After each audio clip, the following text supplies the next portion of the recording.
こんばんは。こんばんは。Hello. Good evening.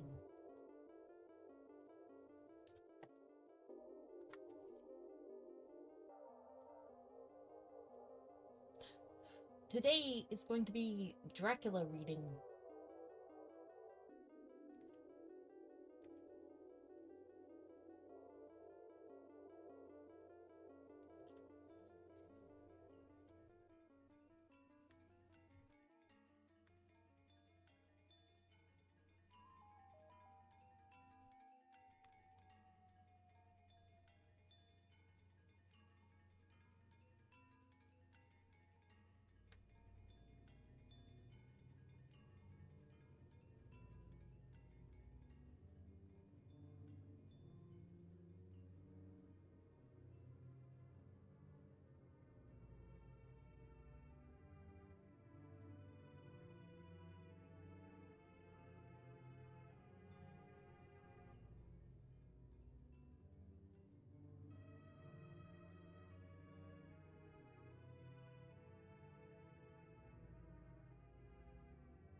Forget what chapter we're on.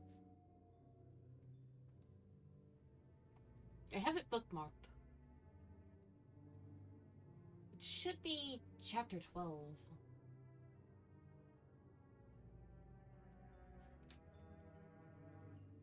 How many chapters are there?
A と1分くらい。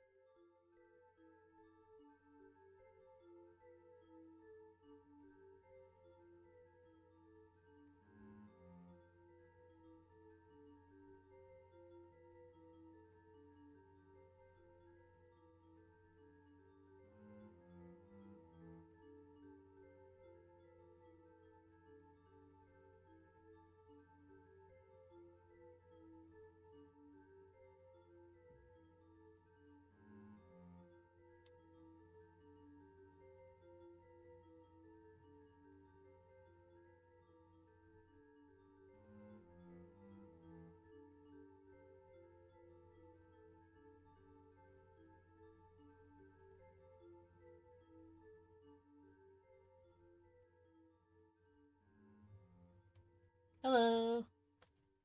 Today is going to be Dracula.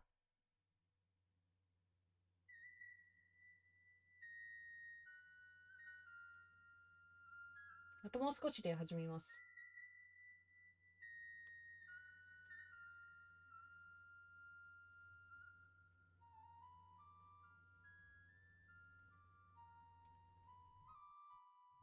Okay.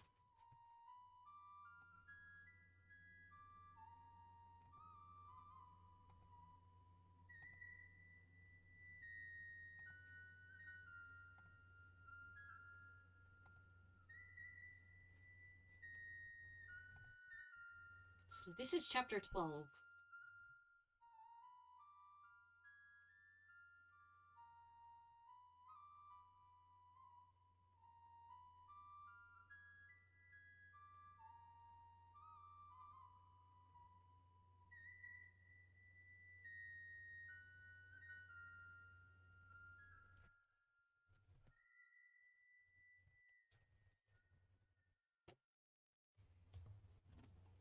And they have water nearby. I'm gonna change the music first.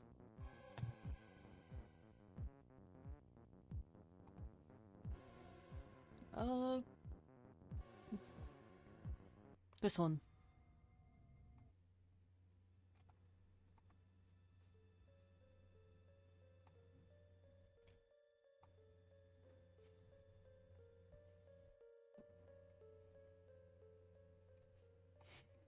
September 18th. Dr. Seward's Diary, Chapter 12.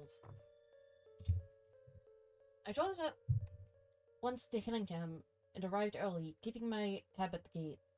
I went up to the avenue alone. I knocked gently and rang as quietly as possible, for I feared to disturb Lucy or her mother. They hoped to only bring a servant to the door. After a while, finding no response, I knocked and rang again. Still no answer. I cursed the laziness of the servants, that they should lie abed at such an hour, for it was now 10 o'clock. And so rang and knocked again, but more impatiently, but still without response. Hitherto I had blamed only the servants, but now a terrible fear began to assail me. Was this desolation but another link in the chain of doom which seemed drawing tight around us? Was it indeed a house of death to which I had come too late? I knew that minutes, even seconds of delay, might mean hours of danger to Lucy, if she had again one of those frightful relapses, and I went round the house to try if I could find, by chance, an entry anywhere.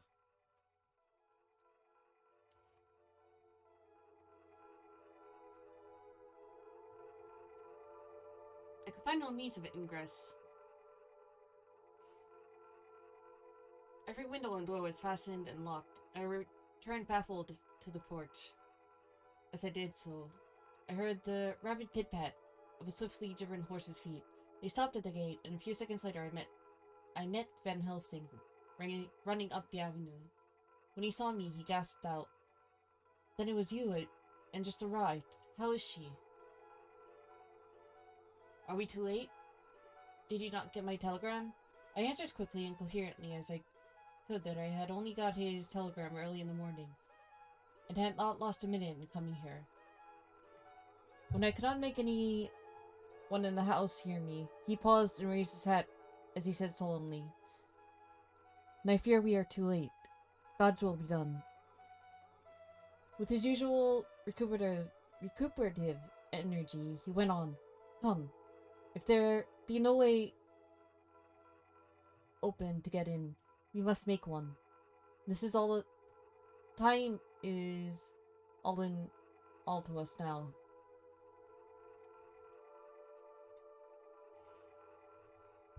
We went round to the back of the house, where there was a kitchen window. The professor took a small surgical saw from his case, and handing it to me, pointed to the iron bars which guarded the window. I attacked them at once, and had very soon cut through 3 of them. Then with a long, thin knife, we pushed back the fastening of the sashes, and opened the window. I helped the professor in, and followed him. There was no one in the kitchen or in the servants' rooms, which were close at hand. We tried all the rooms, going along, and in the dining room, dimly lit by rays of light through the shutters, found 4 servant women lying on the floor. There was no need to think of them dead, for their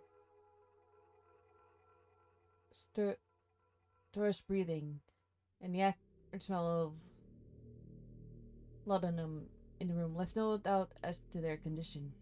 Van Helsing and I looked at each other, and as we moved away, he said, "We can attend to them later." Then we ascended to Lucy's room.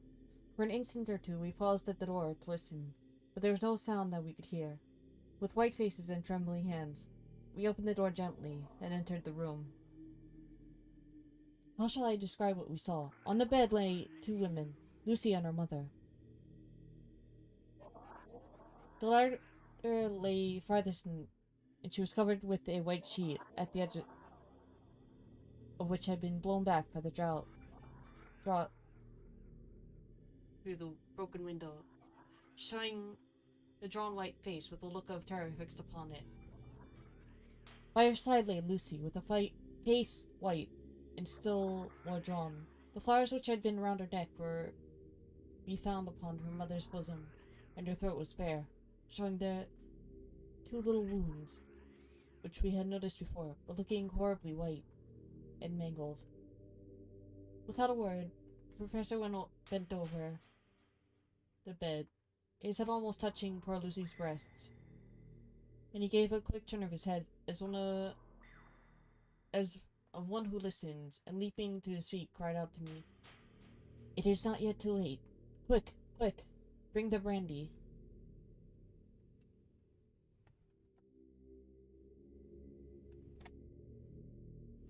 I flew downstairs and returned with it, taking care to smell and taste it.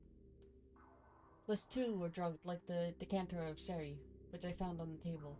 The maids were still breathing, but more restlessly, and I fancied that the narcotic was wearing off. I did not stay to make sure, but returned to Van Helsing. He rubbed the brandy, as on another occasion, on her lips and gums, and on her wrists and the palms of her hand. He said to me, "I can do all of this. I can do this. All that can be at the present. You go wake those maids. Flick them in the face with a wet towel. Flick them hard, and make them get heat and fire and warm bath. This poor soul is nearly as cold as that beside her. She will need to be heated before we can do anything more." I went at once and found a little difficulty in waking 3 of the women. The 4th was only a young girl, and the drug had evidently affected her more strongly. So I lifted her on the sofa and let her sleep. The others were dazed at first, but as remembrance came back to them, they cried and sobbed in a hysterical manner. I was stern with them, however. I would not let them talk. I told them that 1 life was bad enough to lose, and that if they delayed, they would sacrifice Miss Lucy. So sobbing and crying, they went about their way, half glad as they were, and prepared fire and water. Fortunately, the kitchen and the boiler fires were still alive. There was no lack of hot water. We got a bath and carried Lucy out. And placed her in it. Whilst we were busy chafing her limbs, there was a knock at the hall door. One of the maids ran off, hurried on some more clothes, and opened it. Then she returned and whispered to us that there was a gentleman who had come with a message from Mr. Holmwood. I bade her simply to tell him that he must wait, for we could see no one now. She went away with the message, and engrossed with our work,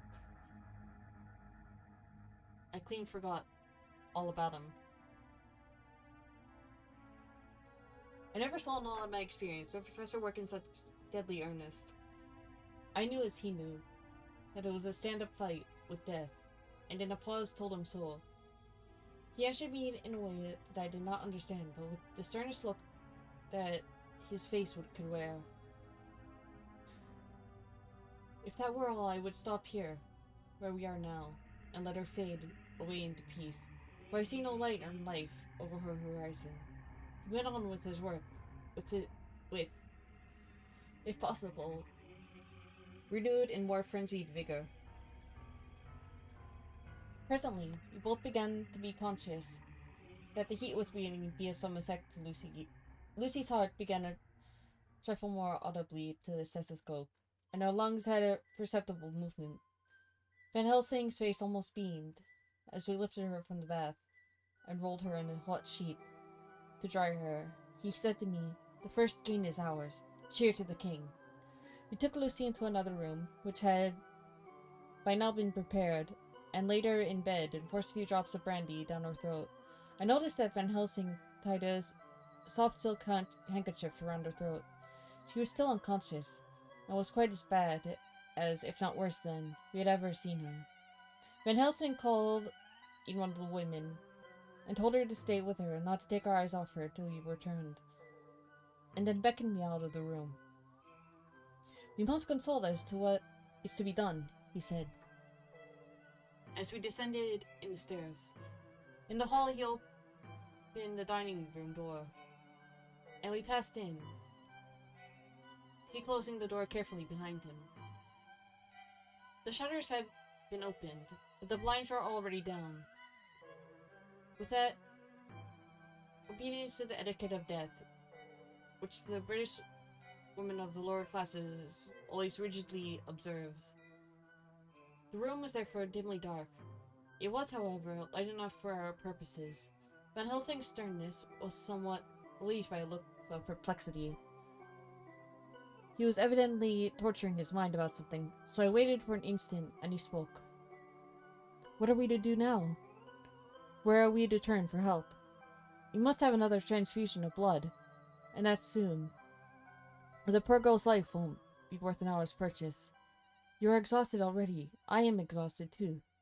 I fear to trust those women, even if they would have courage to submit. What are we to do for someone who will open his veins for her? What's the matter with me, anyhow?" The voice came from the sofa across the room, and its tone brought relief and joy to my heart.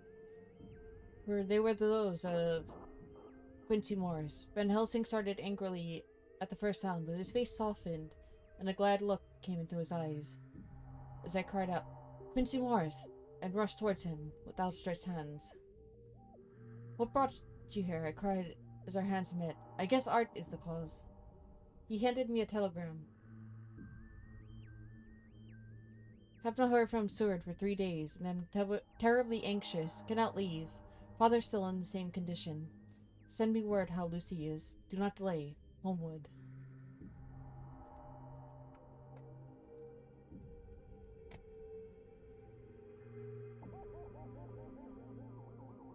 I think I just came in the nick of time. You know you have only to tell me what to do. Van Helsing strode forward and took his hand, looking him straight in the eyes, and said, "A brave man's blood is the best thing on earth when a woman is in trouble. You're a man, and no mistake. Well, the devil may work against us for all he's worth, but God sends us men when we want them." Once again, we went through that ghastly operation. I have not the heart to go through with the details. Lucy had got a terrible shock, and it told on her more than before. For though plenty of blood went in her veins, her body did not respond to the treatment as well as on the other occasions. Her struggle back into life was something frightful to see and hear. However, the action of both heart and lungs improved, and Van Helsing made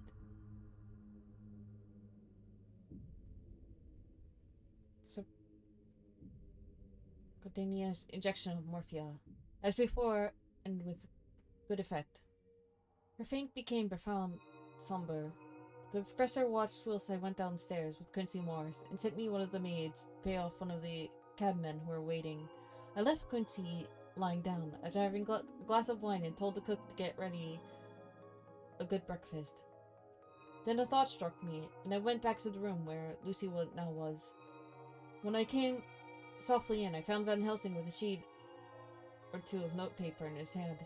He had evidently read it, and was thinking it over, and he sat with his hand to his brow. There was a look of grim satisfaction in his face, and as of one who has had a doubt solved. He handed me the paper, saying only, "It dropped from Lucy's breast when we carried her to the bath."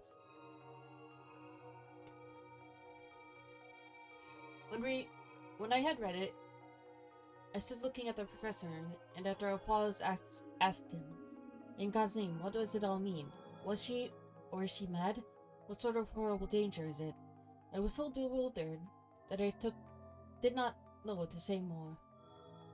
Van Helsing put out his hand and took the paper, saying, "Do not trouble about it now. Forget it, for the present. You shall know and understand all in good time. But it will be later, and now that... What is it that you came to say?" came to me to say. This brought me back to the fact I was all myself again. I came to speak about the certificate of death. If we did not act properly and wisely, there may be an inquest, and that the paper would have to be produced. I am in hopes that we need have no inquest, for if we had it, we would surely kill poor Lucy, if nothing else did. I know, and you know, and the other doctor who attended her knows, that Mrs. Westrana has disease of the heart. We can certify that she died of it. Let us fill up the certificate at once, and I shall take it myself to the registrar, and go on to the undertaker. Good, oh my friend John. Well thought of. Truly, Miss Lucy, if she be sad in the foes that beset her, is at least happy in the friends that love her. 1, 2, 3, all open in her veins for her. Besides one old man. Ah yes, I know, friend John. I am not blind. I love you all the more. Now go. In the hall I met Quincy Morris with a telegram for Arthur, telling him that Miss Rostrena was dead. Mrs. Rostrena was dead. That Lucy also had been ill, but was now going on better, and that Van Helsing and I were with her. I told him where I was going, and he heard me out. But I was going, said, "When you come back, Jack, may I have 2 words with you, all to ourselves?" I nodded in reply, and went out. I found no difficulty about the registration, and arranged with the local undertaker to come up in the evening to measure for the coffin and make the arrangements.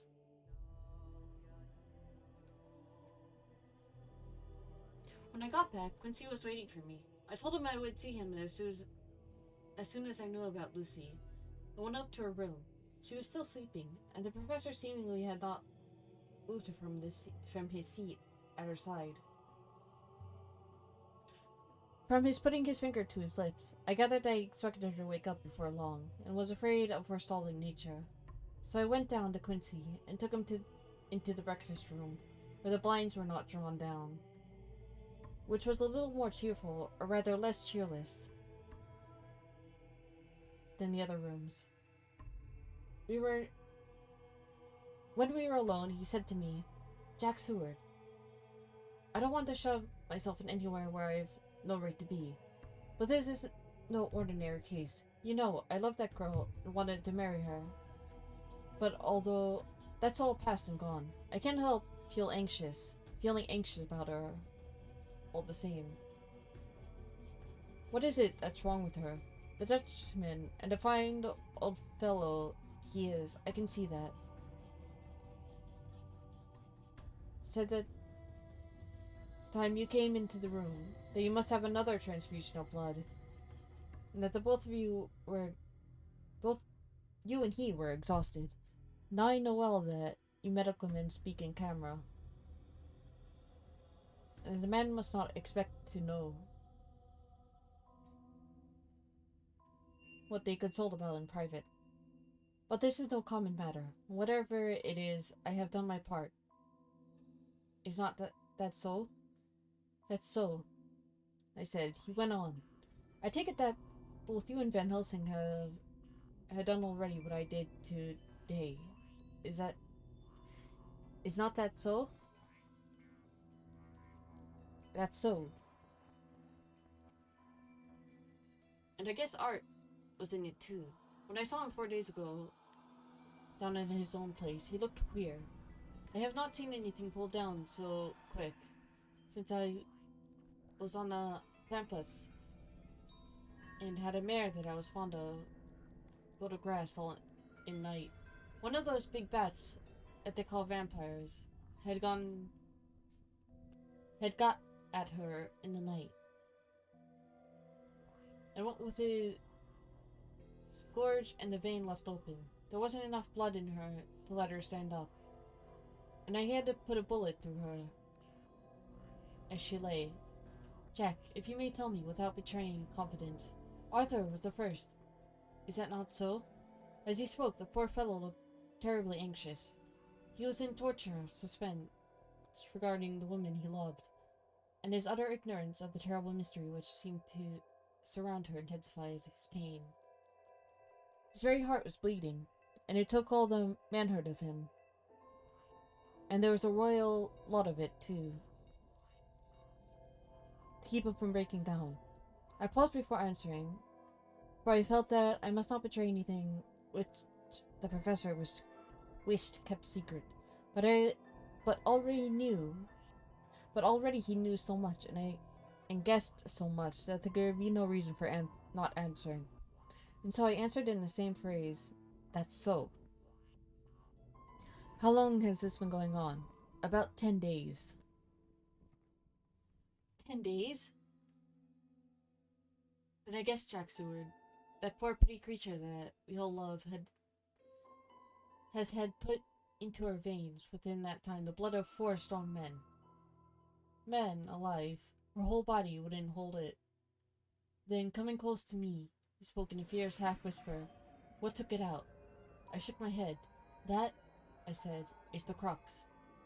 Van Helsing is simply frantic about it, and I am at my wit's end, and I can't even hazard a guess.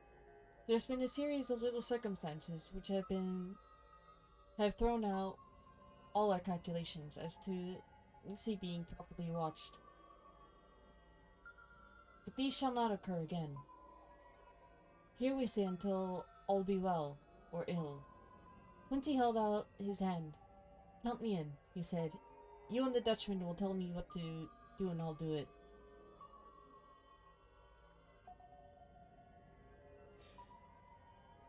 When she woke late in the afternoon, Lucy's first movement was to feel in her breast, and, to my surprise, produced the paper which Van Helsing had given me to read. The careful professor had replaced it where it had come from, lest on waking she should be alarmed. Her eye then lit on Van Helsing, and onto me too, and gladdened. Then she looked around the room, and seeing where she was, shuddered. She gave a loud cry and put her poor thin hands over her pale face. We both understood what that meant, that she had realized to the full her mother's death. So we tried what we could to comfort her. Doubtless sympathy eased her somewhat, but she was low in thought and spirit, and wept silently and weakly for a long time. We told her that either or both of us would now remain with her all the time, and that seemed to comfort her. Towards dusk, she fell into a doze. Here a very odd thing occurred. While still asleep, she took the paper from her breast and tore it in two. Van Helsing stepped over and took the pieces from her. All the same, however, she went on with the action of tearing, as though the material was still in her hands. Finally, she lifted her hands and opened them, as though scattering the fragments. Van Helsing seemed surprised. His brow gathered, as if in thought, but he said nothing.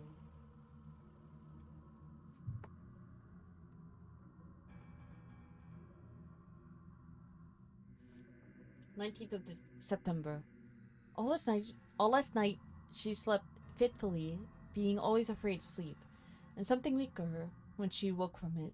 The professor and I took it in turns to watch. We never left her for a moment unattended.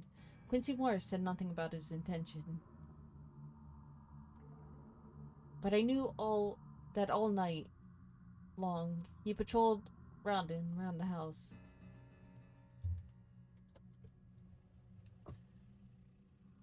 When the day came, its searching light showed the ravages in poor Lucy's strength. She was hardly able to turn her head, and the little nourishment which she could take seemed to do her no good.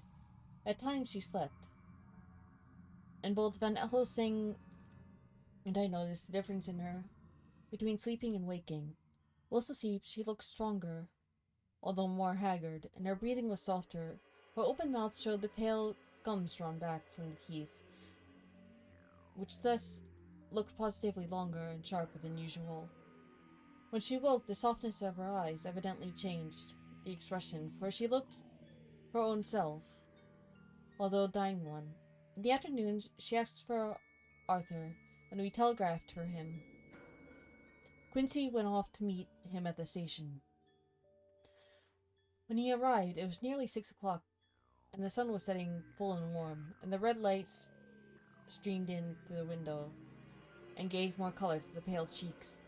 When he saw her, Arthur was simply choking with emotion, and none of us could speak in the horror hours that had passed. The fits of sleep, or the comatose condition that passed for it, had grown more frequent, so that the pauses when conversation was possible were shortened. Arthur's presence, however, seemed to act as a stimulant. She rallied a little and spoke to him more brightly than she had done since we arrived. He too pulled himself together and spoke as cheerily as he could, so that the best was made of everything.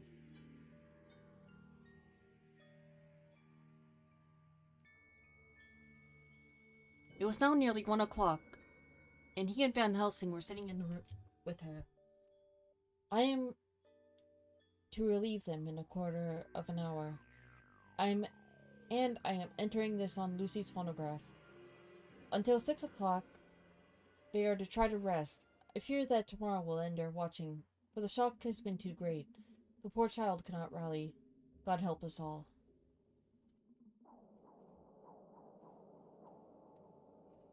Letter. Mina Harker to Lucy Westenra. Unopened by her. 17th of September. My dearest Lucy, it seems an age since I heard from you, or indeed since I wrote.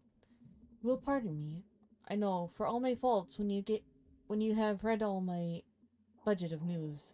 Well, I got my husband back all right. When we arrived at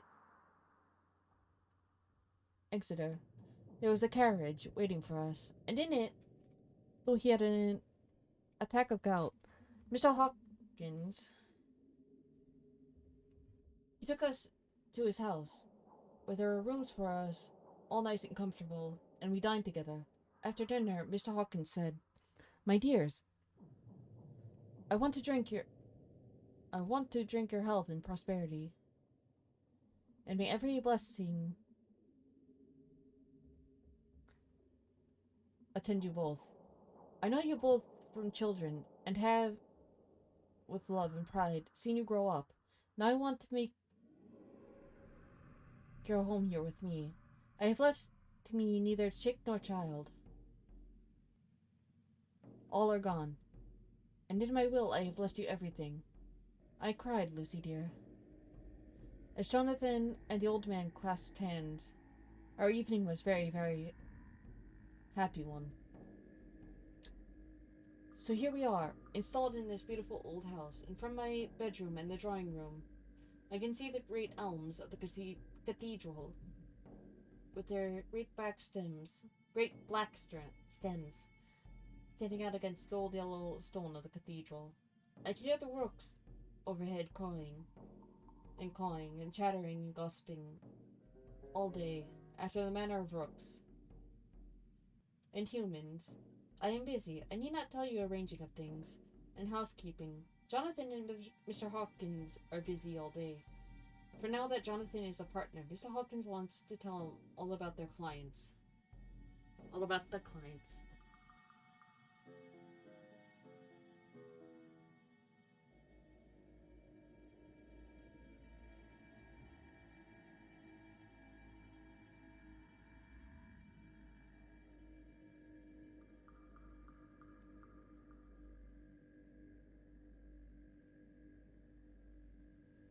How is your dear mother getting on?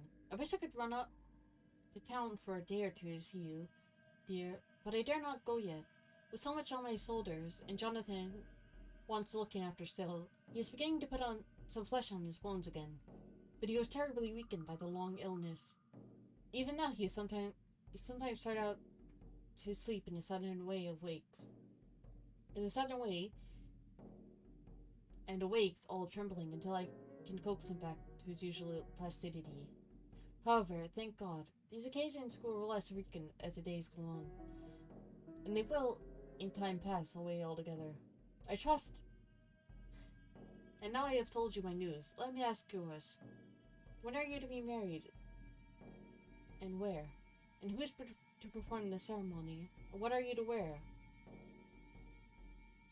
And is it to be a public or private wedding? Tell me about it, dear. Tell me all about everything.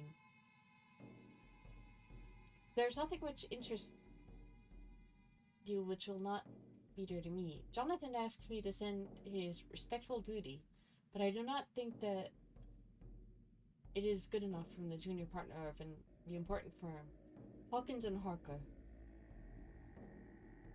And so, as you love me, and he loves me, and I love you, with all the moods and tenses of the verb, I send you simply his love instead. Goodbye, my dearest Lucy, and blessings unto you, yours, Mina Harker.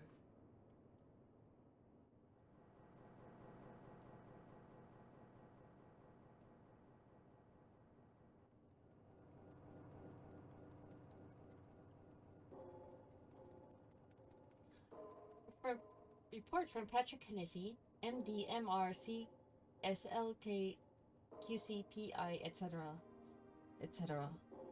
To John Seward, MD.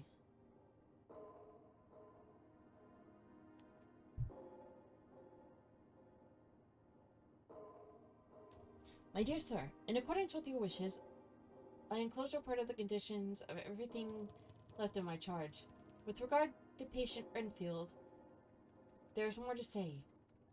He has had another outbreak, which might have had a dreadful ending, but which, as it fortunately happened, was unattended with any unhappy results. This afternoon, a carrier's cart with 2 men made a call at the empty house and was ground about on ours.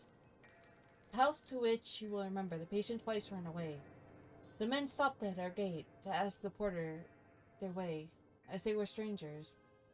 I was myself looking out of the study window, having a smoke after dinner, and saw one of them come up to the house. As he passed the window over in Field's room, the patient began to rate him from the window, and called him all the foul names he could lay his tongue to. The man, who seemed a decent fellow enough, contented himself by telling him to shut up for a foul-mouthed beggar, whereon our men accused him of robbing him and wanting to murder him, and said that he would hinder him if he were to swing for it. I opened the window and signed to the man not to notice, so he contented himself, after looking the place over and making up his mind as to what kind of place he had got to by saying, "Lord, bless you, sir. I wouldn't mind what was said to me in a blue madhouse. I pity ye, and the governor, for having to live in the house with a wild beast like that." Then he asked his way civilly enough, and I told him where the gate of the empty house was.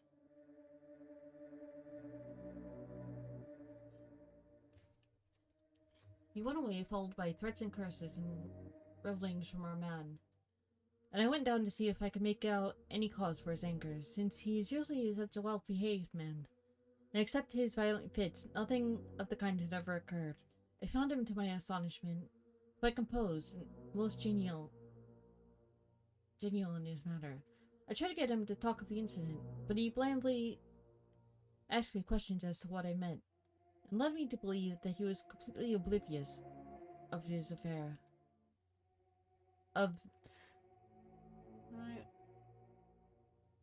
the affair.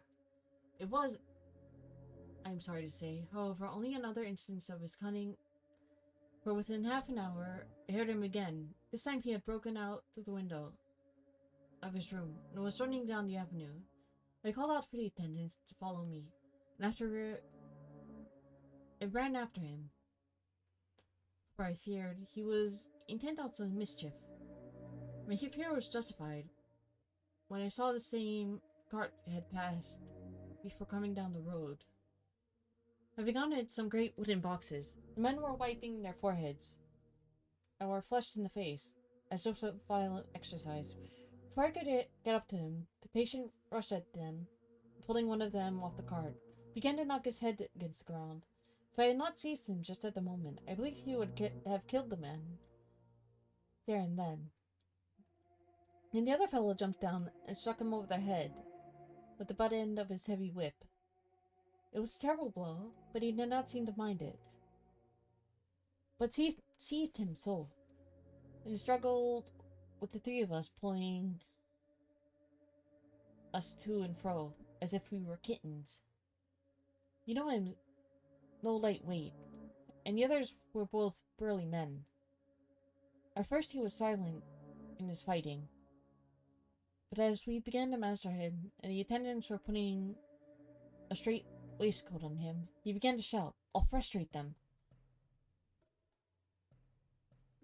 And then they shan't rob me. They shan't murder me by inches. I'll fight for my lord and master," and all sorts of similar incoherent ravings. It was very considerable. It was with very considerable difficulty that they got him back to the house and put him in the padded room. One of the attendants hardly had a finger broken. However, I said it all right. One of the attendants hardly had a finger broken. However, I said it all right, and he was going on well.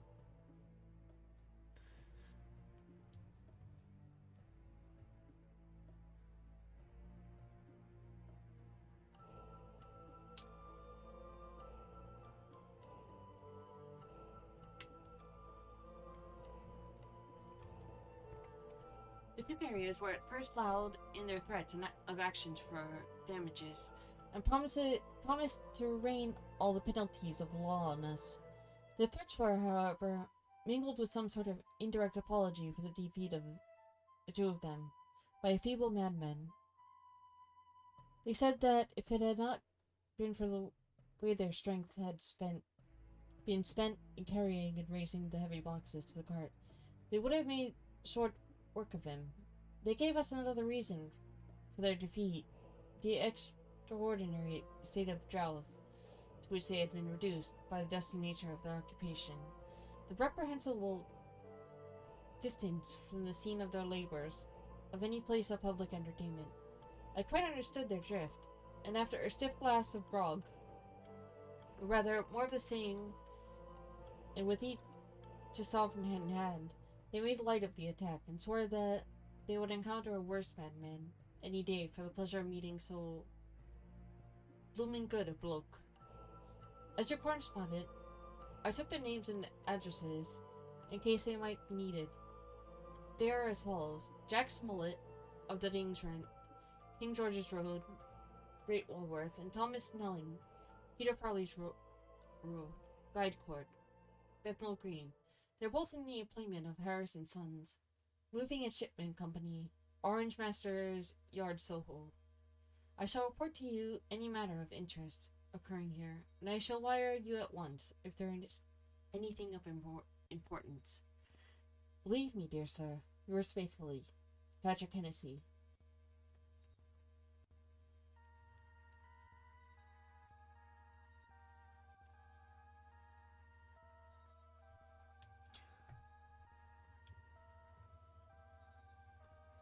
Letter: Mina Harker to Lucy Westenra.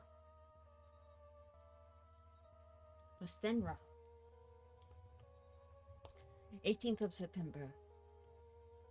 My dearest Lucy, such a sad blow has befallen us. Mr. Hawkins has died very suddenly. Some may not think it so sad for us, but we had both come to love him that it really seems as though we had lost a father.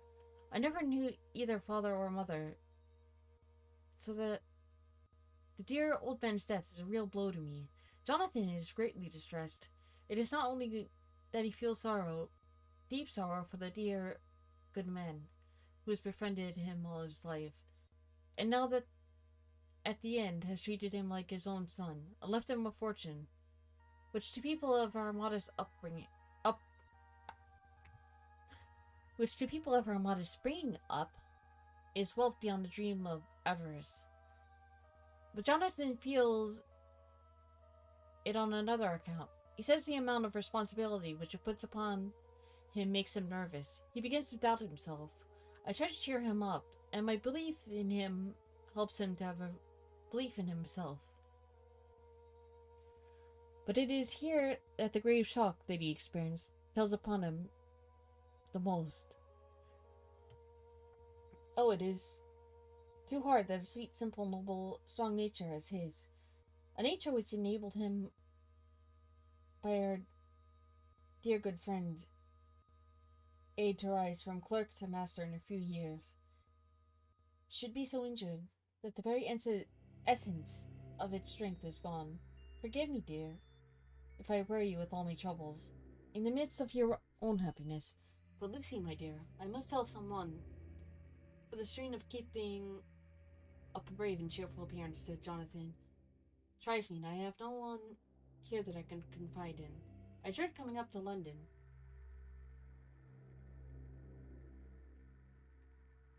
As we must do the day after tomorrow. For poor Mr. Hawkins left in his will that he was to be buried in the grave with his father, as there are no relations at all. Jonathan will have to be chief mourner, and I will try to run over to see you. Dearest, if only for a few minutes, forgive me for troubling you with all blessings. Your loving, Minahaka.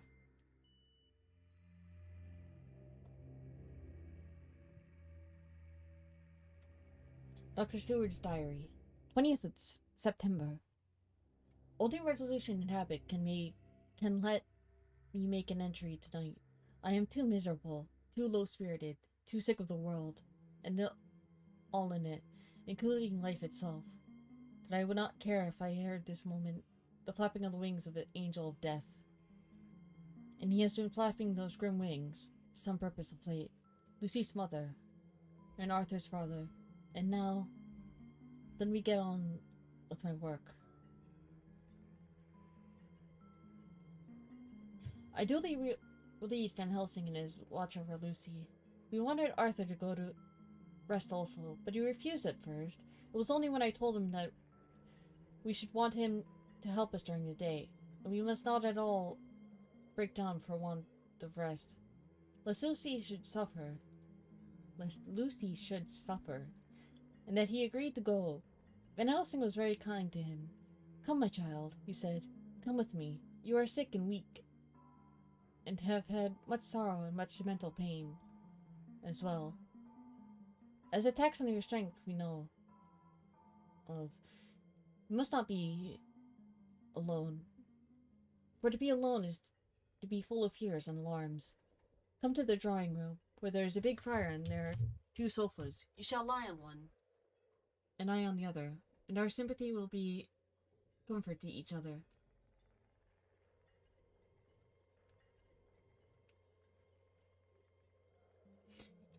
Even though we do not speak, and even if we sleep. Arthur went off with him, casting back a long look on Lucy's face, was laying on our pillow, almost with her than the lawn. She lay quite still, and I looked around the room, see that all was as it should be. I could see that the professor had carried out in this room, as in the other, his purpose of using the garlic. The whole of the window sash reeked of it, and round Lucy's neck, over the silk handkerchief which Van Helsing made her keep on, was a rough chaplet of the same odorous flowers. Lucy was breathing, and somewhat stertorously, and her face was at its worst, for the open mouth showed the pale gums. Her teeth, in the dim, uncertain light, seemed longer and sharper than they had been in the morning. In particular, by some trick of the light, the canine teeth looked longer and sharper than the rest. I sat down by her, and presently she moved uneasily. At the same moment, there came a sort of dull flapping, or buffeting, at the window. I went over to it softly and peeped out the corner of the blind. There was a full moonlight, and I could see that the noise was made by a great bat, which wheeled round, doubtless attracted by the light, although so dim, and every now and again struck the window with its wings. When I came back to my seat, I found that Lucy had moved slightly, and had torn away the garlic flowers from her throat. I replaced them as well as I could, and sat watching her.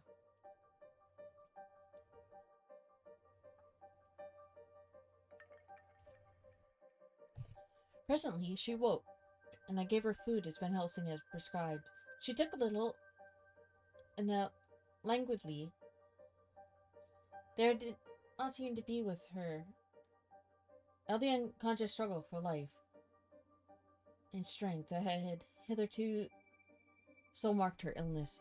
It struck me as curious that the moment she became conscious, she pressed the garlic flowers close to her.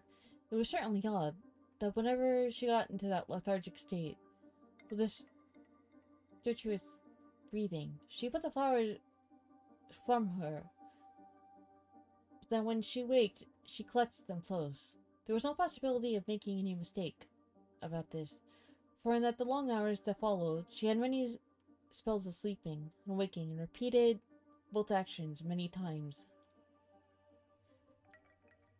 At 6 o'clock, Van Helsing came to relieve me.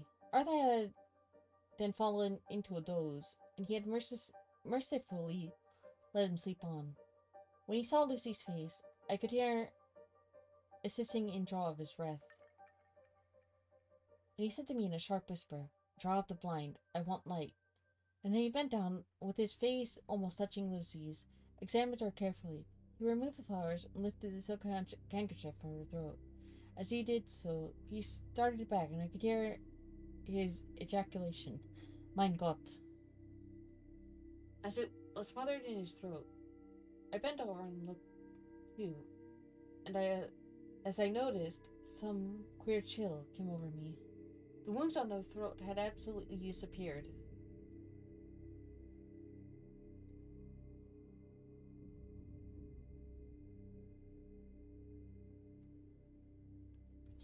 For fully 5 minutes, Van Helsing stood looking at her, with his face at its sternness. Then he turned to me and said calmly, "She is dying. It will not be long now. It will be much different. Mark me. Whether she dies conscious or in her sleep, wake that poor boy and let him come see the last. He trusts us, and we have promised him." I went to the dining room and waked him.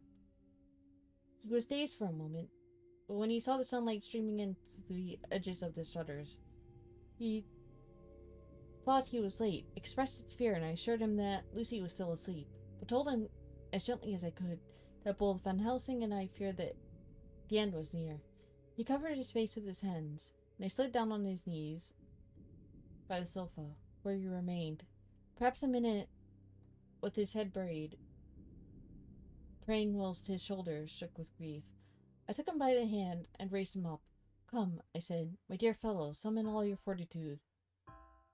It will be best and easiest for her."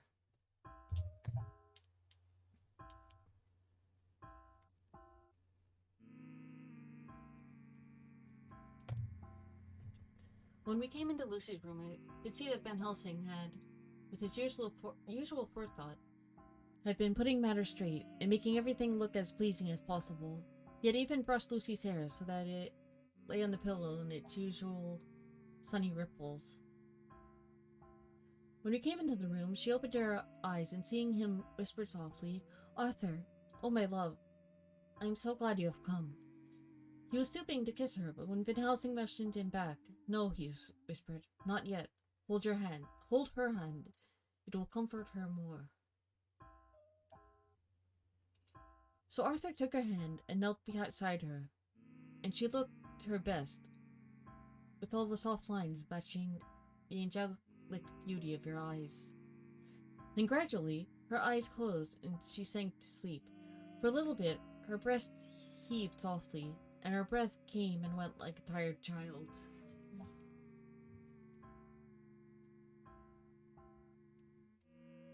And then, insensibly, there came a strange change which I had noticed in the night. Her breathing grew stertorous. The mouth opened and the pale gums drawn back made the teeth look longer and sharper than ever.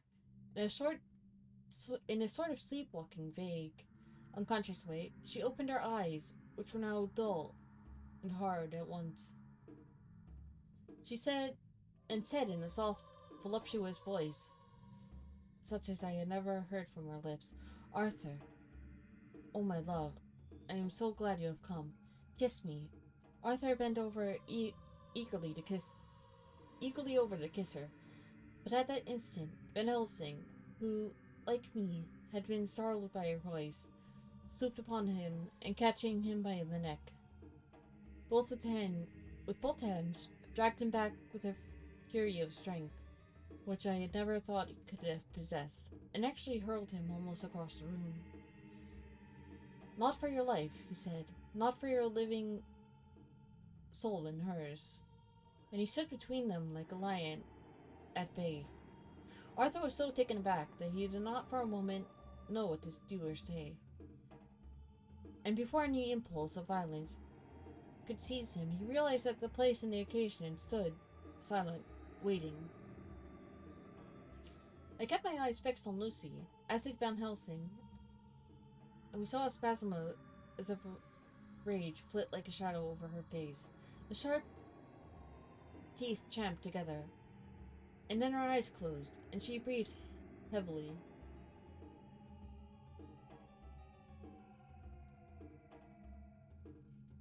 Very shortly after, she opened her eyes in all their softness and putting out her pale thin hand, took Van Helsing's great brown one, drawing it back to her. She kissed it. My true friend, she said in a faint voice, but with untellable pathos. My true friend, and his. Oh, guard him, and give me peace. I swear it, he said solemnly, kneeling beside her and holding up his hand, as one who registers an oath. He then turned to Arthur and said to him, Come, my child, take her hand in yours, and kiss her on the forehead, and only once. Their eyes met instead of their lips, and so they parted. Lucy's eyes closed, and Van Helsing, who had been watching closely, took Arthur's arm and drew him away. And then Lucy's breathing became stertorous again, and all at once it ceased. It's all over, said Van Helsing. She is dead. I took Arthur by the arm and led him away back to the drawing room, where he sat down and covered his face with his hands, sobbing in a way that nearly broke me down to see. I went to the room and found Van Helsing looking at poor Lucy, and his face was sterner than ever. Some change had come over her body. Death had given back part of her beauty. Her brow and cheeks had recovered some of their flowing lines. Even the lips had lost their deadly pallor. It was as if the blood had no longer needed for the working of the heart, had gone to make the harshness of death as little rude as might be. We thought her dying whilst she slept, and sleeping when she died. I stood beside Van Helsing and said, Oh, well, poor girl, there is peace for her at last. It is the end. He turned to me and said with grave solemnity, Not so, alas, not so. It is only the beginning. When I asked him what he meant, he only shook his head and answered, We can do nothing as yet. Wait and see.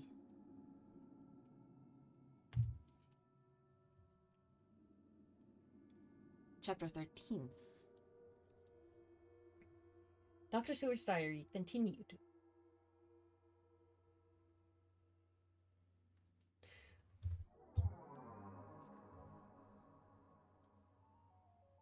The funeral was arranged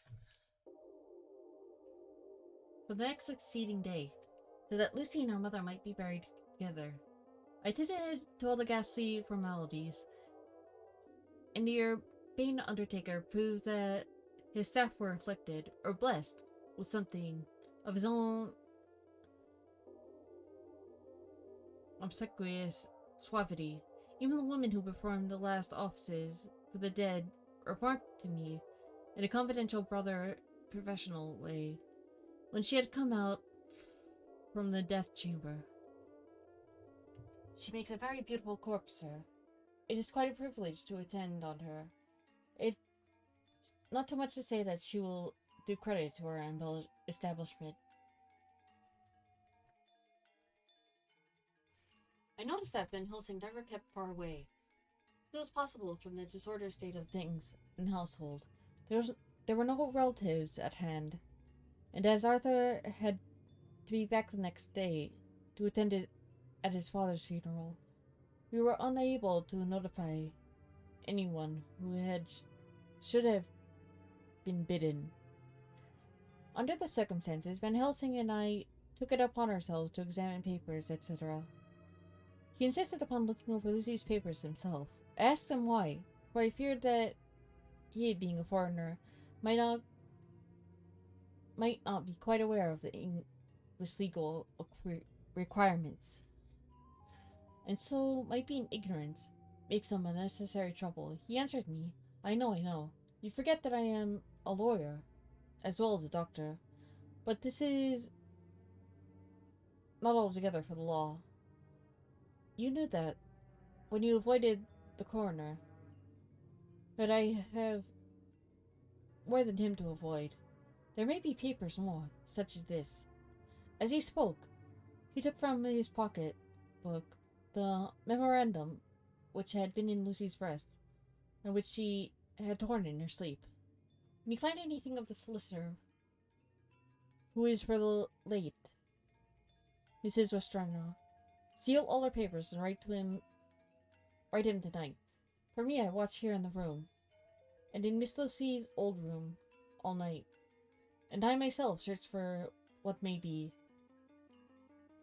It is not well that her very thoughts go in the hands of strangers.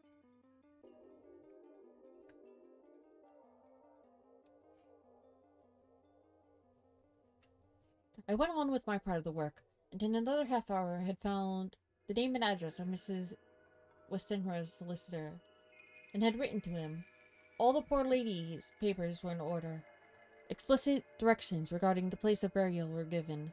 I had hardly sealed the letter, when to my surprise Van Helsing walked in the room, saying, Can I help you, friend John? I am free, and if I may,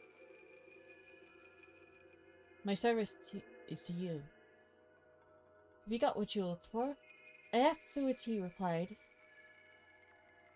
I did not look for anything specific. I did not look for any specific thing. I only hope to find I have all that there was. Only some letters and a few memoranda, and a diary, new begun. But I have them here, yet shall for the present say nothing of them. I shall see that poor lad tomorrow evening, and with his sanction I shall use some. When we had finished the work in hand, he said to me, And now, friend John, I think we made a bed. We won't sleep, both you and I, and rest to recuperate. Tomorrow we shall have much to do, but for the tonight there is no need of us, alas. Before turning in, we went to look at poor Lucy. The undertaker had certainly done his work well, for the room was turned into a small chapelle ardente. There was a wilderness of beautiful white flowers, and death was made as little repulsive as might be. The end of the winding sheet was laid over the face, and the professor went over and turned it gently back, and we both stared at the beauty before us. The tall wax candles, showing us sufficient light to note it well. All Lucy's loveliness had come back to her in death, and the hours that had passed, instead of leaving traces of decay's effacing fingers, but had restored the beauty of life, till positively I could not believe my eyes that I was looking at a corpse. The professor looked sternly grave. He had not loved her as I had, and there was no need for tears in his eyes. He said to me, Remain till I have returned, and left the room. He came back with a handful of wild garlic from the box, waiting in the hall, which had not been opened, and placed the flowers among the others on and around the bed. Then he took from his neck, inside his collar, a little gold crucifix, and placed it over the mouth. He restored the sheet to its place, and we came away. I was undressing in my own room, when, with a premonitory tap at the door. He entered at once and began to speak. Tomorrow I want you to bring me before night a set of post-mortem knives. Must we make an autopsy? I asked. Yes and no. I want to operate, but not as you think. Let me tell you now, but not a word to another. I want to cut off her head and take out her heart. Ah, you a surgeon and so shocked. You, whom I have seen no tremble of hand or heart. Do operation of life and death, then make the rest shudder. Oh, but I must not forget, my dear friend John, that you loved her. And I have not forgotten it. For it is that I shall operate, and you must only help. I would only like to do it tonight. But for Arthur, I must not. He will be free after his father's funeral tomorrow, and he will want to see her, to see it. Then when she is confined, ready for the next day, you and I shall come when all sleep. We shall unscrew the coffin lid, and shall do our operation, and then replace all so that none know, save we alone.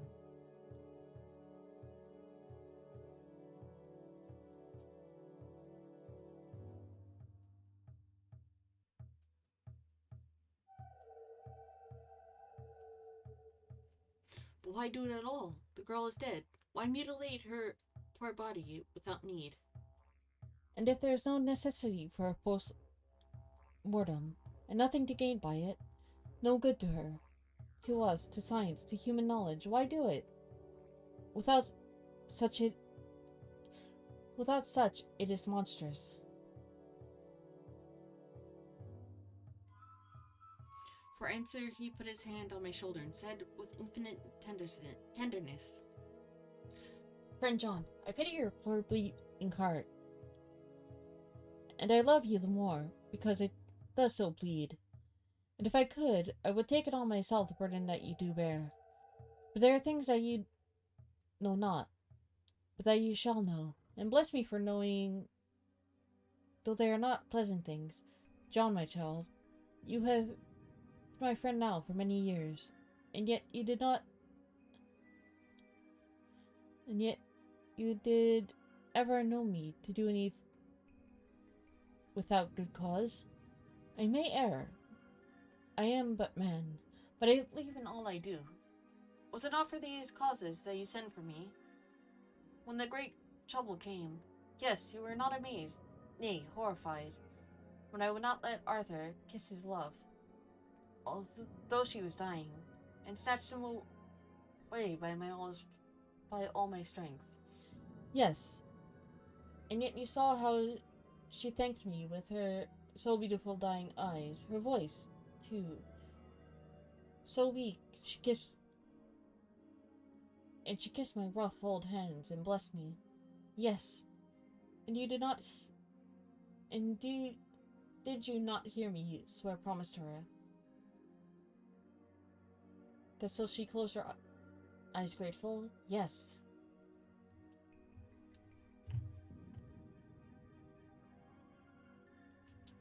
Well, I have good reason now for all I want to do. You have for many years, trust me.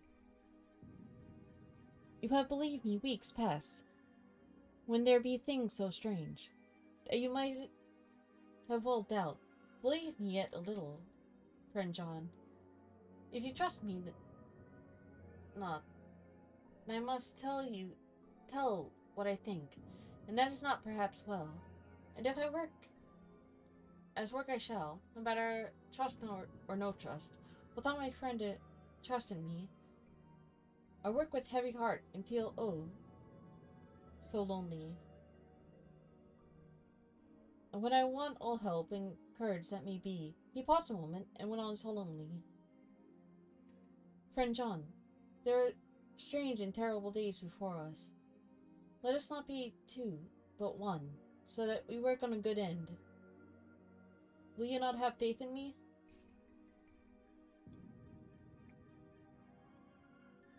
I took his hand and promised him. I held my door open as he went away, and watched him go into his room and close the door. As I stood without moving, I saw one of the maids pass silently along the passage. She had her back towards me, so did not see me, and go into the room where Lucy lay. The sight touched me. The devotion is so rare, and we are so grateful to those who show it unasked to those we love. Here was a poor girl, putting aside the terrors which she naturally had of death, to go watch alone by the bier of the mistress whom she loved, so that the poor clay might not be lonely till laid to eternal rest.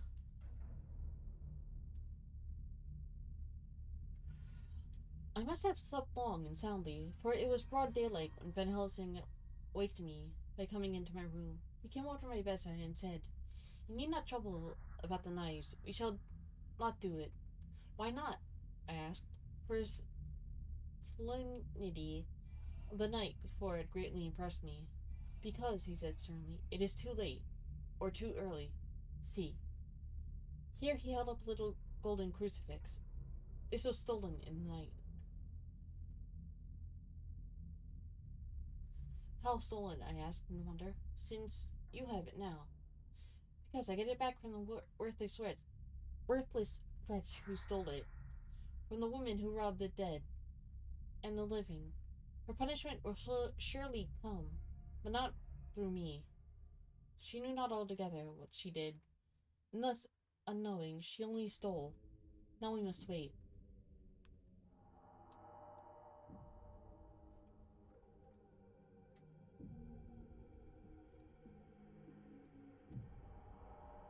He went away on the word, leaving me with a new mystery to think of, a new puzzle to grapple with. The forenoon was a dreary time, but at noon the solicitor came. Mr. Marquand of Holman, Sons, Marquand and Littledale. He was very genial and very appreciative of what we had done, and took off our hands all cares as to details. During lunch, he told us that Mrs. Restrenault had for some time expected sudden death from her heart, and had put her affairs in absolute order. He informed us that, with the exception of a certain entailed property of Lucy's father, which now in default of direct issue went back to a distant branch of the family, the whole estate, real and personal, was left absolutely to Arthur Holmwood. When he had told us so much, he went on.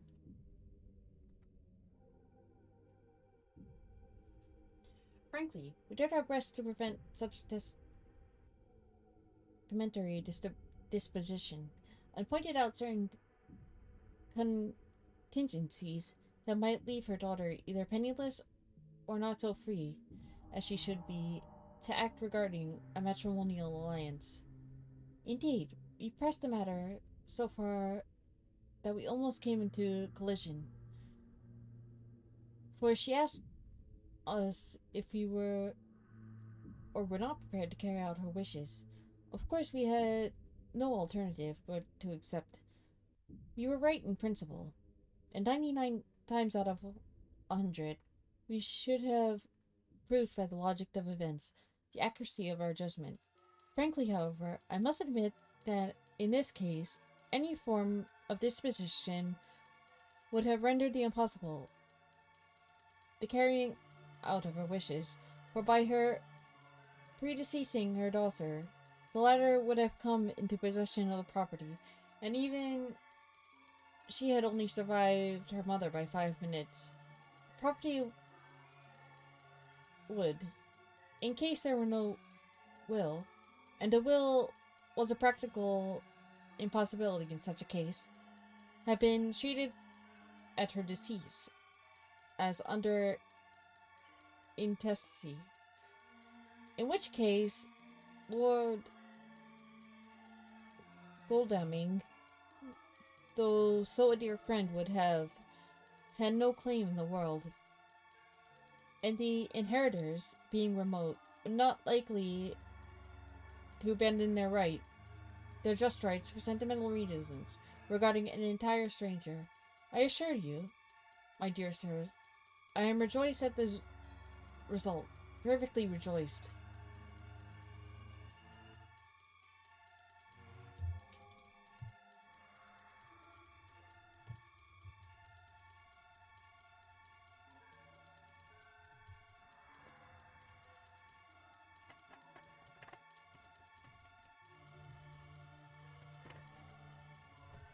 He was a good fellow, but he was rejoicing at the little one part in which he was officially...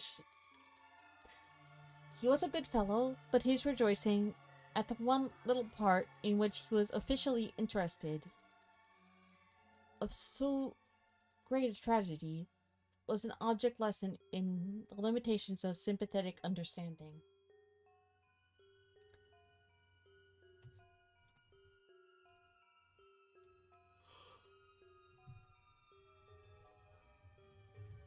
He did not remain long, but said he would look in after in the day and see Lord Godalming is coming.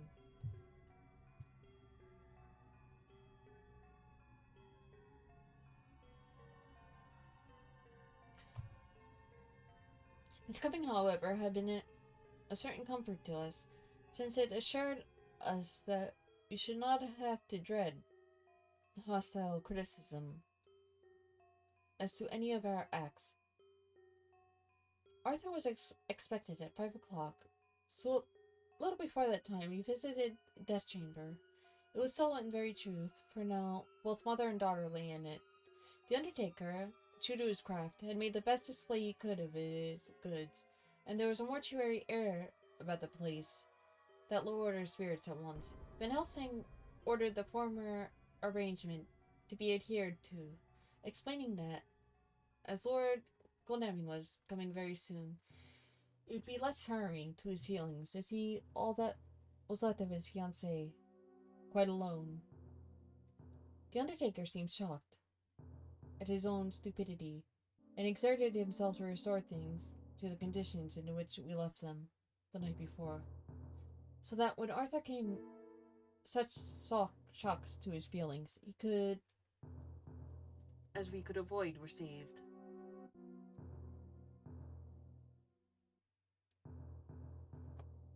Poor fellow, he looks desperately sad and broken. Even his stalwart manhood seemed to have shrunk somewhat under the strain of his much tried emotions. He had, I knew, been very genuinely and devotedly attached to his father, and to lose him, and at such a time, was a bitter blow to him. With me he was as warm as ever. And to Van Helsing he was sweetly courteous, but I could not help seeing that there was some constraint with him. The professor noticed it too, and motioned me to bring him upstairs. I did so and left him. At the door of the room, I felt he would like to be quite alone with her, but he took my arm and led me in, saying huskily, "You loved her too, old fellow." But she told me all about it, and there was no friend had a closer place in her heart than you. I don't know how to thank you for all you have done for her. I cannot think yet. Here he suddenly broke down and threw his arms around my shoulder and laid his hand on my breast, crying, "Oh, Jack, Jack, what shall I do? The whole life seems gone from me. All at once. There was nothing in the wide world for me to live for." I comforted him as well as I could. In such cases, men do not need much expression. A grip of the hand, the tightening of an arm over the shoulder, a sob in unison, are expressions of sympathy dear to a man's heart. I stood still and silent till his sobs died away, and I listened, and I said softly to him, "Come and look at her." Together we moved over the bed, and I lifted the lawn from her face. God, how beautiful she was. Every hour seemed to be enhancing her loveliness. It frightened and amazed me somewhat, As for Arthur, he felt a trembling, and finally was shaken down with doubt, as an ague.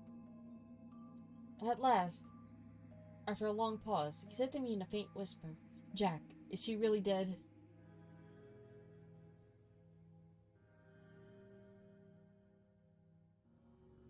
I assured him that sadly it was so, and went on to suggest, for I felt that such a horrible doubt should not have life for a moment longer than I could help, that it often happened after death, faces become softened and even resolved into their youthful beauty. That this was especially so when death had been preceded by an acute or prolonged suffering. It seemed to quite do away with any doubt, and after kneeling beside the couch for a while, and looking at her lovingly and long, he turned aside. I told him that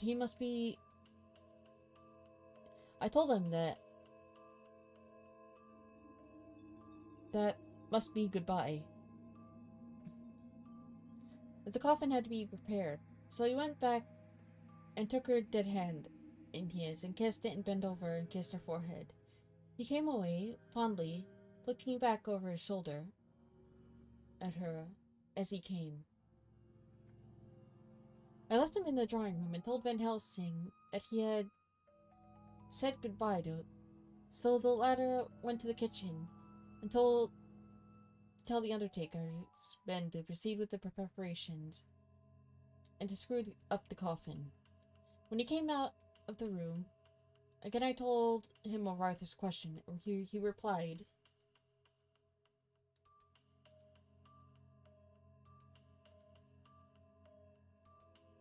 "I'm not surprised. Just now I doubted for a moment myself." We all dined together, and I could see that poor Art was trying to make the best of things. Van Helsing had been silent all dinner time. When we had lit our cigars, he said, "Lord," but Arthur interrupted him. No, not that. For God's sake. Not yet, at any rate. Forgive me, sir. I did not mean to speak offensively. It is because my loss is so recent." The professor answered very sweetly. "I only used that name because I was in doubt. I must not call you Mr.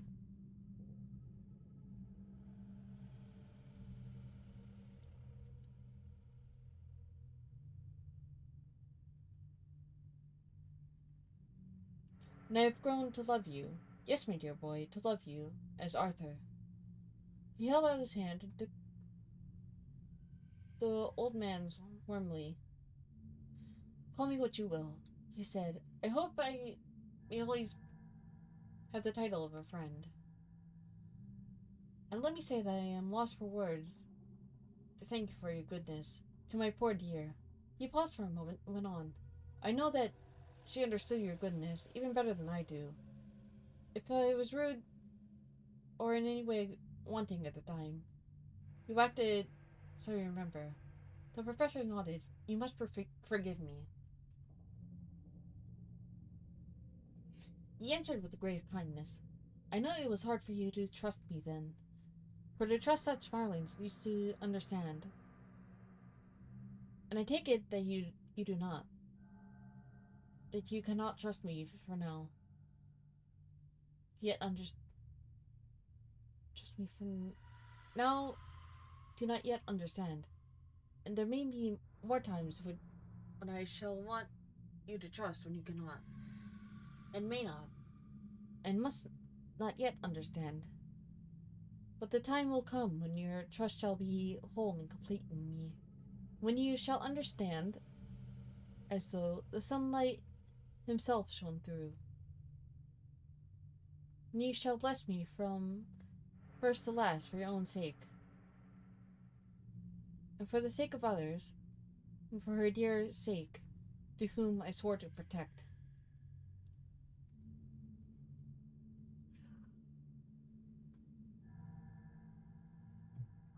"And when, indeed, sir," said Arthur, "I shall in all ways trust you. I know and believe you have a very noble heart, And you are Jack's friend. And you were hers. You shall do what you like. The professor cleared his throat a couple of times, as though about to speak, and finally said, "May I ask you something now?" "Certainly." "You know that Mrs. Westerno left you all her property?" "No, poor dear. I never thought of it. And as it is all yours, you have a right to deal with it as you will. I want to give me permission to read all Mrs. Lucy's papers and letters. Believe me, it is no idle courtesy. I have a motive of which, be sure, she would have approved. I have them all here. I took them before we knew that was all yours, so that no strange hand might touch them, no strange eye might look through words into her soul. I shall keep them, if I may. Even you may not see them yet, but I shall keep them safe. No word shall be lost. And in the good time, I shall give them back to you. It's a hard thing, I ask, but will you do it? Will you not, for Lucy's sake?" Arthur spoke heartily like his old self. "Dr. Van Helsing, you may do as you will. I feel that in saying this, I am doing what my dear one would have approved. I shall not trouble you with questions till the time comes." The old professor stood up as he said solemnly, "And you're right. There will be pain for us all, but it will not be all pain. Nor will all this pain be the last. We, and you too. You most of all, my dear boy, will have to pass through the bitter water before we reach the sweet. But we must be brave in heart. You must be brave of heart and unselfish, and do our duty, and all be well. All will be well." I slept on the sofa in Arthur's room that night. Van Helsing did not go to bed at all. He went to and fro, as if patrolling the house, and was never out of sight of the room where Lucy lay in her coffin, strewn with all wild garlic flowers, which sent through the odor of lily and rose. A heavy, overpowering smell into the night.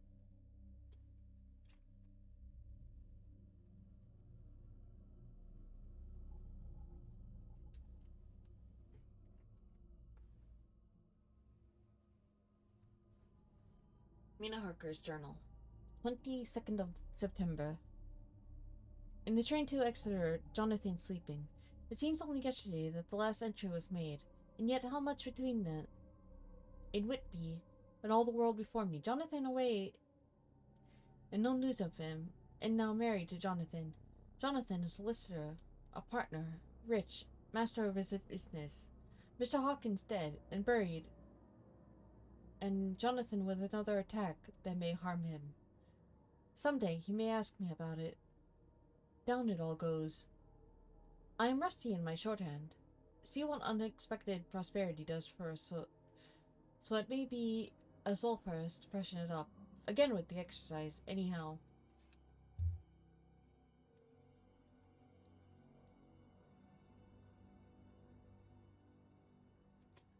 The service was very simple and very solemn. There were only ourselves and the servants, one or two old friends of his from Exeter, his London agent, and a gentleman representing Sir John Paxton, president of the Incorporated Law Society. Jonathan and I stood hand in hand, and we felt that our best and dearest friend was gone from us.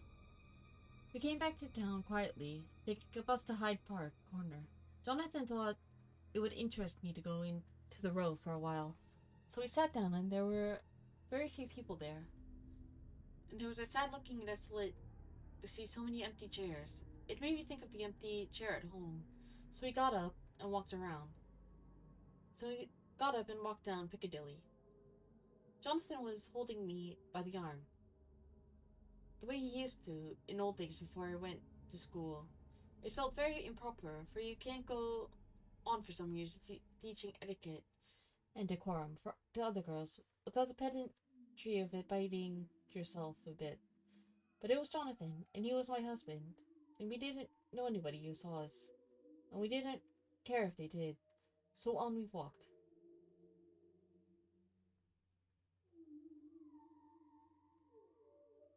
I was looking at a very beautiful girl, in a big cartwheel hat, sitting in a Victoria outside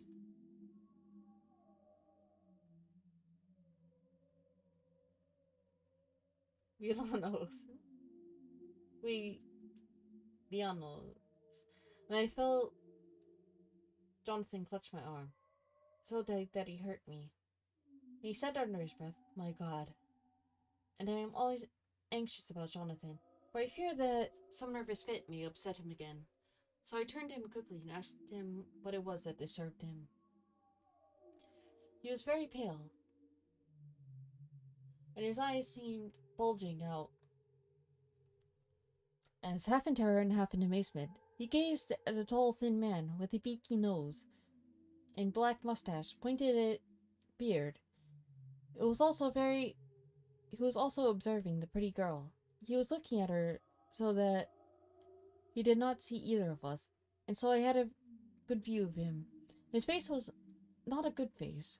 It was hard and cruel and sensual, and his big white teeth that looked all the whiter because his lips were so red were pointed like an animal's. Jonathan kept staring at him, till I was afraid he would notice. I feared he might take it ill. He looked so fierce, and I asked Jonathan why he was disturbed. And he answered, evidently thinking that I knew as much about it as he did. "Did you see who it is?" "No, dear," I said. "I don't know him. Who is it?" His answer seemed to shock and thrill me, for it was said as if he did not know that it was to me, Mina, to whom he was speaking. "It is the man himself." The poor dear was evidently terrified of something, very greatly terrified. I do believe if he had not me to lean on to support, he would have sunk down. He kept staring. A man came out of the shop with a small parcel and gave it to the lady, who then drove off. The dark man kept his eyes fixed on her. When the carriage moved up Piccadilly, he followed in the same direction. He hailed a hansom. Jonathan kept looking after him, and said, as if to himself, "I believe it is the Count, but he has grown young. My God, if this be so."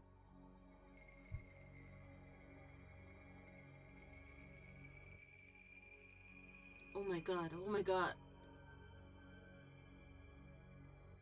If I only knew, if I only knew.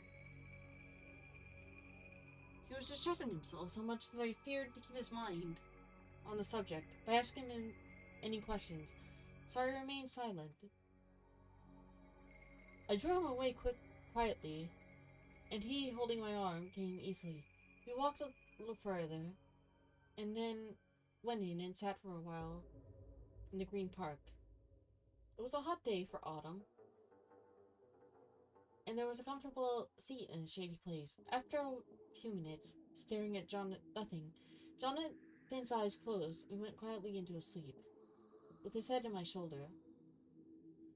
I thought it was the best thing for him, so I did not disturb him. In about 20 minutes, he woke up and said to me quite cheerfully, "Why, Mina, have I been asleep? Oh, do forgive me for being so rude.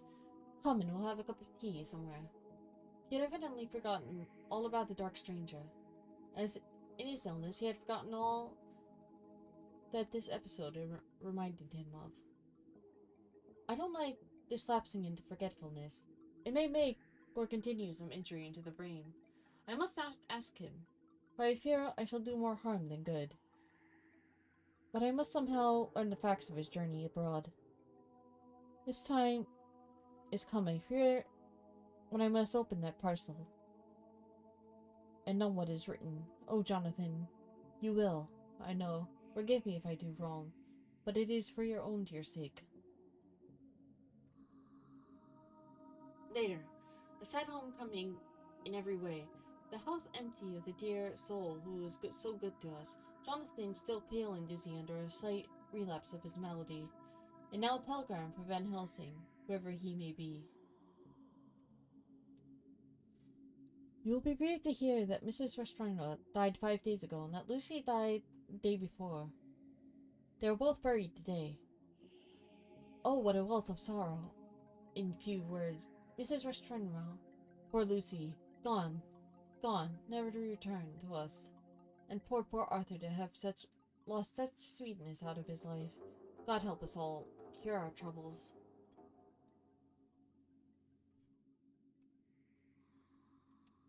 Dr. Seward's Diary, 22nd of September. It is all over.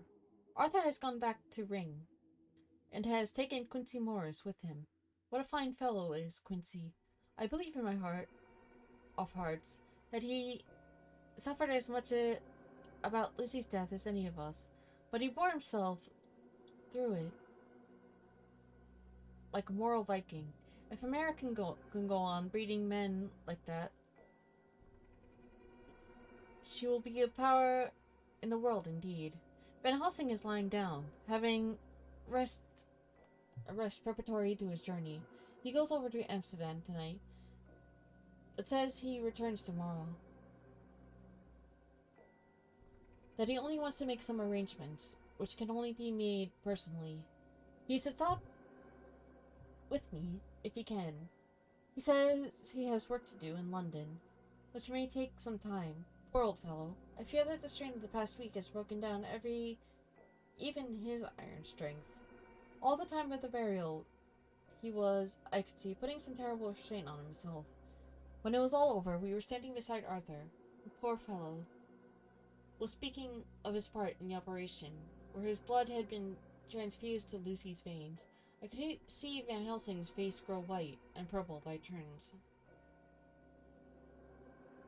Arthur was saying that he felt since then as if they two had been really married, and that she was his wife in the sight of God. None of us said a word of the other operations, and none of us ever shall. Arthur and Quincy went away together to the station. Van Helsing and I keep on here. The moment we were alone in the carriage, he gave way to a regular fit of hysterics. He has denied to me since that it was hysterics, and insisted that it was only a sense of humor, asserting himself under very terrible conditions. He laughed till he cried, and I had to draw down the blinds, lest anyone should see us and misjudge. And then he cried, till he laughed again, and laughed and cried together, just as a woman does. I tried to be stern with him, as one is to a woman under the circumstances, but it had no effect. Men and women are so different in manifestations of nervous strength or weakness. And then his face grew grave and stern again. I asked him why his mirth, and why at such a time. His reply was in a way of characteristics for him. It was logical and forceful and mysterious. He said, "Oh, you don't comprehend, friend John. Do not think that I am not sad, though I laugh. See, I have cried, even when laugh did choke me. But no more that. I am all sorry when I cry, for the laugh he come just the same. Keep it always with you, that laughter, who knock at your door and say, 'May I come in?' It is not the true laughter. No, he is a king. And he come when he come when and how he like. He asked no person. He chose no time of suitability. He said, 'I am here. Behold an example. I grieve my heart out for that so sweet young girl. I give my blood for her, though I am old and worn. I give my time, my skill, my sleep. I let my other sufferers want that, so she may have all. And yet I can laugh at her very grave. Laugh when the clay from the spade of the sexton dropped upon her coffin, and say thud thud to my heart, till it send back the blood from my cheek. My heart bleed for that poor boy, that dear boy, so of the age of mine own boy. had I been so blessed that he lived, with his hair and eyes the same. There you know now why I love him so. And when he say things that touch my husband's heart to the quick, and make my father heart yearn to him, as to no other man, not even to you, friend John. For we are more level in experiences than father and son. And yet, even at such moment, King laugh, he come to me, and shout and bellow in my ear, here I am, till the blood come dance back and bring some of the sunshine that he carried with him to my cheek. Oh, friend John, it is a strange world. A sad world. A world full of miseries and woes and troubles. And yet, when King Laugh come, he make them all dance the tune he play, bleeding hearts and dry bones of the churchyard, and tears that burn as they fall. All dance together to the music that he make with the smileless mouth of him. And believe me, friend John,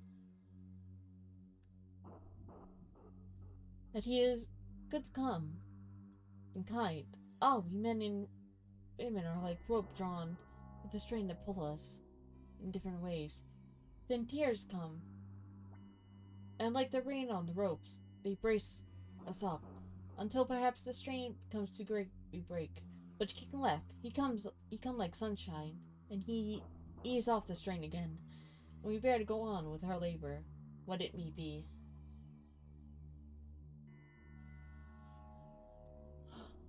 I did not like to wound him by pretending not to see his idea, but as I did not yet understand the cause of his laughter, I asked him.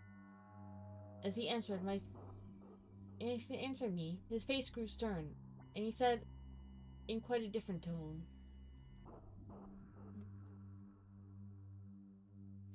oh, it was the grim irony of it all. This is so lovely, lady garlanded with flowers, that looked so fair as life, till one by one we wondered if she were truly dead. She lay in that so fine marble house, in that lovely churchyard, where rest so many of her kin, laid there, with the mother who loved her, and whom she loved, and that sacred bell going toll, toll, toll, so sad and slow, and those holy men with the white garments of the angel, pretending to read books, and yet all the time his eyes never on the page, and all of us with bowed head, and all for what? She is dead. So, is it not? Well, for the life of me, Professor, I said, I can't see anything to laugh at and all that. Why, your explanation makes it a harder puzzle than before. But even if the burial service was comic, what about poor Art and his troubles? Why, his heart was simply breaking. Just so. Said he had not the transfusion of blood to her veins, and had made her truly his bride. Yes, and it was a sweet, comforting ideas to him. For him.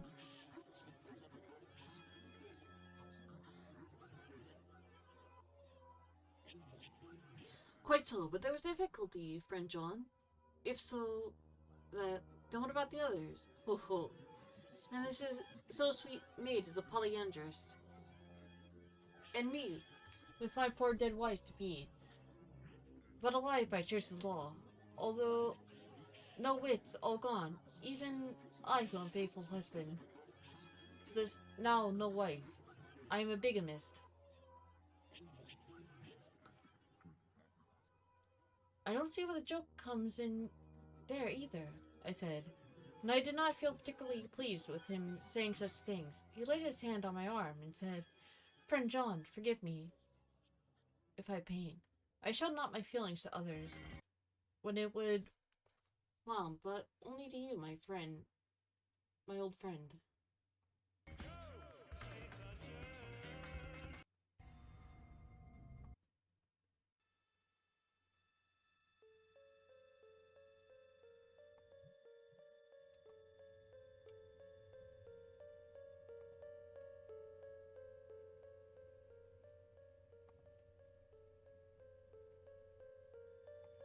Friend John, forgive me. If I pain, I showed not my feelings to others when it would wound, but only to you, my old friend, whom I could trust. If you could not have looked into my very heart, then when I want to laugh, if you could have done when laughter arrived, if you could do so now, when King Laughter packed up his crown, and all that is to him, for he'd go far, far away from me, and for a long, long time, maybe you would perhaps pity me most of all. I was touched by the tenderness of his tone, and asked why. Because I know. And because we are all scattered, and for many a long day, loneliness will sit over our roofs with brooding wings. Lucy lies in the tomb of her kin, a lordly death house, in a lonely churchyard away from teeming London, where the air is fresh and the sun rises over Hampstead Hill, and where wildflowers grow of their own accord.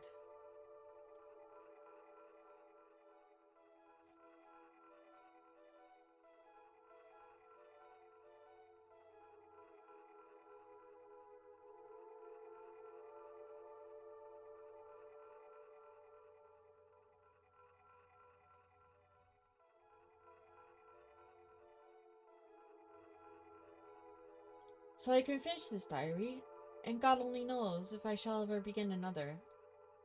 If I do, or even if I open this again, it will be to deal with different people and different themes. Where here, at the end, where the romance of my life is told. Ere I go back to take up the old thread of my life work, I say it sadly and without hope.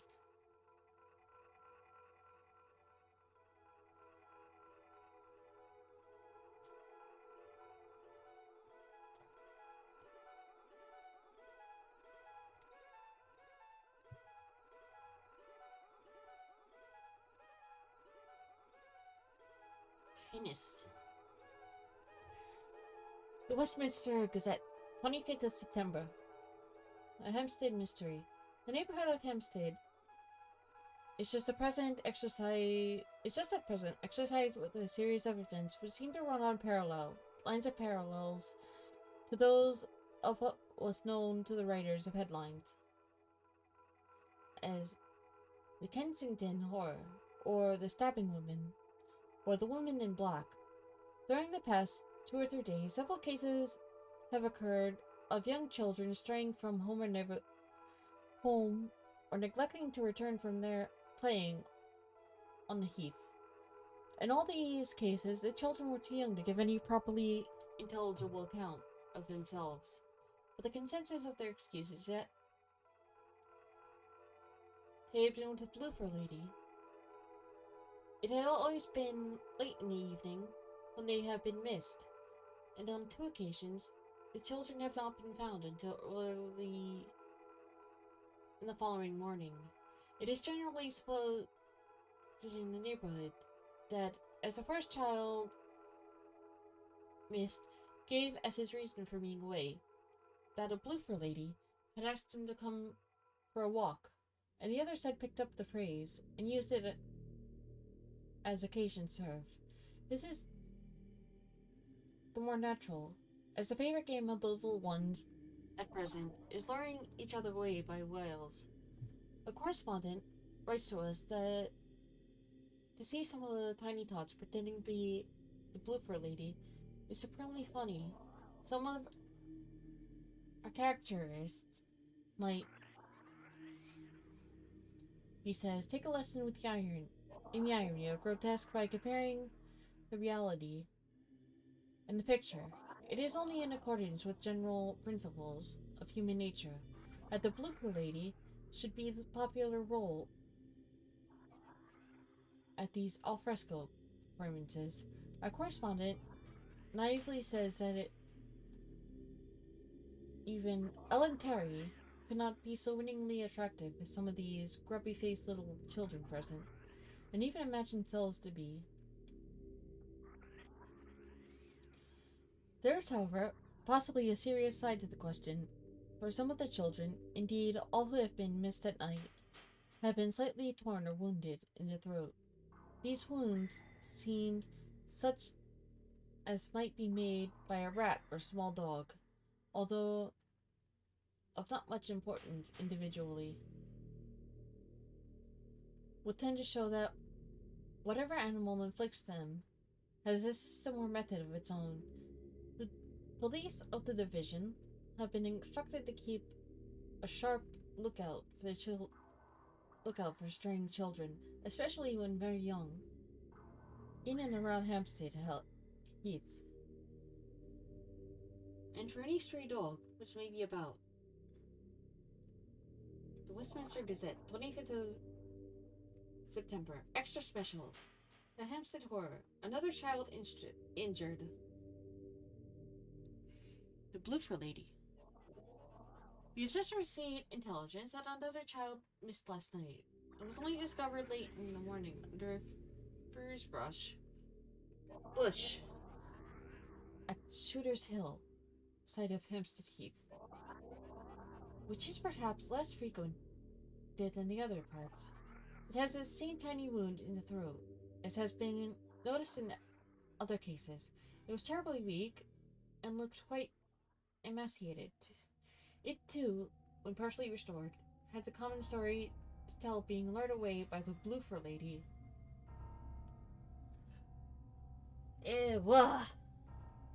Shuryo desu. That's where I'm going to end it today.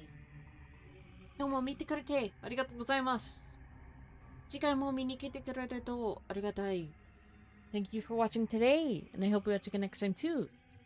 Gracias por mirar. Espero que venga a ver la próxima vez.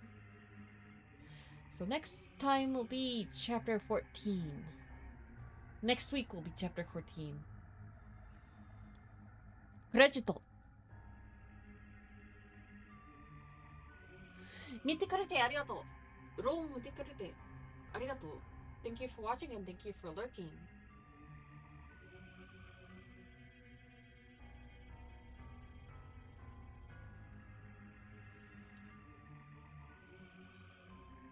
Ashita wa 決まってない？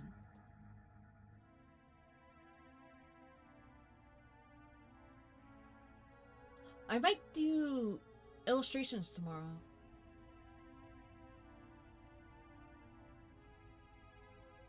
I might work on that.